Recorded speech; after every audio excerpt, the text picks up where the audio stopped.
Namaste.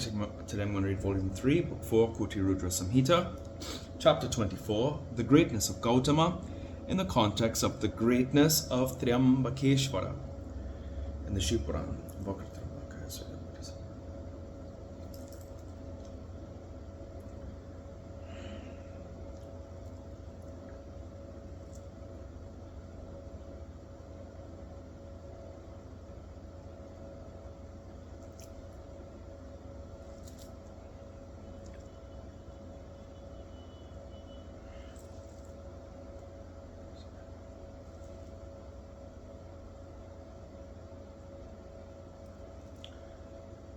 Hayam Tatsat. Sutta said, O excellent sages, listen. I shall tell you the story that dispels sins in the manner I have heard it from Vyasa, the good preceptor.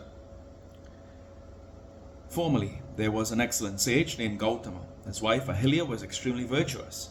A penance extending to 10,000 years was performed by him on the Brahmagiri mountain in the southern quarter.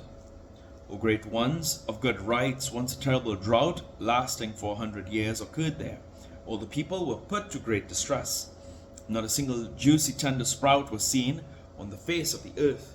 How could there be any water, the sustainer of living beings? Then the sages and other men, the beast birds and the deer of the forest went to the different quarters. On seeing the drought, the sages and the Brahmins spent the horrible time in meditation and performing pranayamas. Gautama himself performed an auspicious penance of Varuna for 6 months, engrossed in pranayama. Then Varuna came there to grant him the boon. He said, I am delighted. Mention the boon you wish to have. I shall grant it. O Brahmins, then Gautama requested him for rain. Then Varuna replied to the sage. Varuna said, how can I countermand the behest of the gods? Please ask for something else. You are a wise man, I shall grant it. Sutta said, on hearing these words of Varuna, the great Atman, Gautama, eager to help others, spoke thus. Gautama said, O Lord of gods, if you are delighted, if a boon is to be granted to me, you shall grant it according to my desire. Since you are the Lord of waters, you shall give me water. O Lord of gods, you shall give me divine everlasting water yielding permanent results. Sutta said, requested thus by Gautama, Varuna said, please dig a ditch here. When this was said, a ditch of a hand's depth was dug by him. It was filled with divine water by Varuna. Then Lord Varuna, the king of waters, spoke to Gautama, the excellent sage, eager to help others. Varuna said, O great sage, let there be a perennial supply of water in this ditch that has become sacred. This will become famous on the earth by your name. Charitable gifts made here, rites performed here, penance pursued here, the sacrifices done here for the gods and the shraddha offered to the mains, everything will be imperishable. Sutta said, after saying this, the Lord eulogized by that sage vanished. After rendering help to others, the sage Gautama too was happy. Seeking the support of great men is conducive to greatness. Only great men see its real nature, not others, the unauspicious ones. Man attains fruits in accordance with the nature of the man one serves. Loftiness is achieved by serving the great and meanness by serving the mean. Service in the abode of a lion is sure to yield pearls. Service in the huntment of a jackal is profitable only in yielding bones. This is the nature of the excellent people, that they cannot bear others' misery. They consider others' misery their own and try to eradicate it.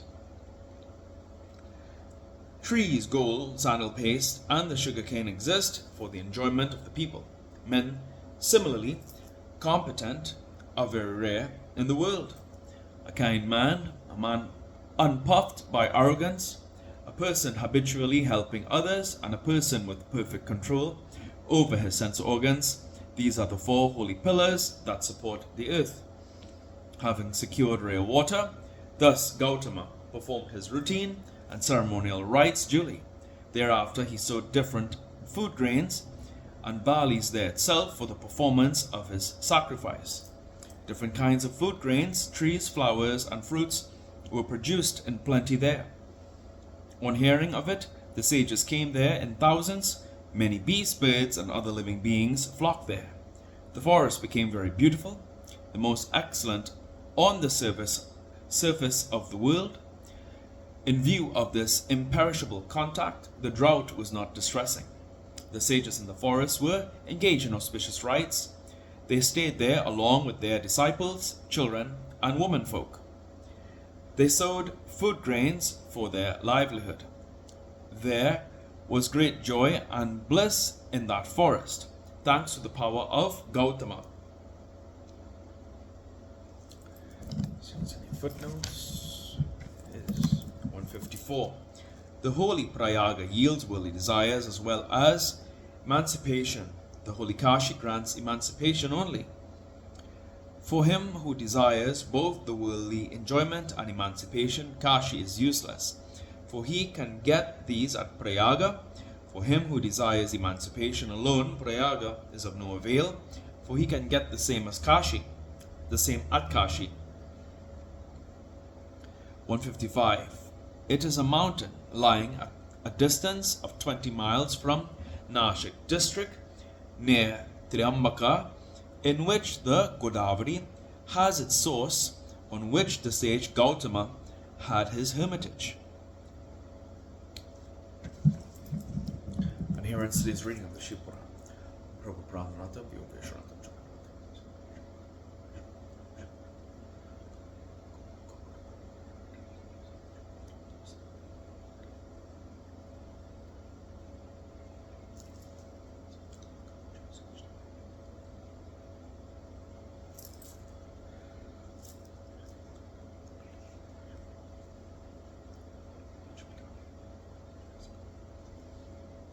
Anyway, that's it.